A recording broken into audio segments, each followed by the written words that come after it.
Kısa kısa nörolojide bugünkü konumuz öksürük baş ağrısı. Öksürük baş ağrısı adı üstünde öksürmekle ve ıkınmakla ortaya çıkan bir çeşit baş ağrısı. Genellikle iyi huylu bir baş ağrısı. Ama %20-30 kadar olguda altta yatan başka bir sebep olabileceği için bizim tetkik etmeyi sevdiğimiz bir tip baş ağrısı. Daha doğrusu gerekli gördüğümüz bir baş ağrısı.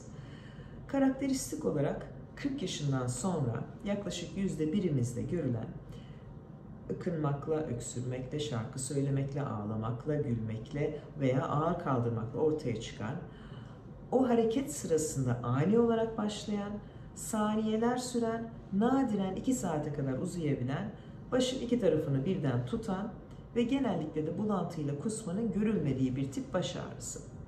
Böyle bir baş ağrısı ilk kez ortaya çıktığı zaman biz altta yatan bir sebep olmadığına, yani tedavi gerektiren başka bir durum olmadığına emin olmak için bazı tetkikler yapıyoruz. Daha sonra da eğer gerek görürsek ilaç tedavisi düzenliyoruz.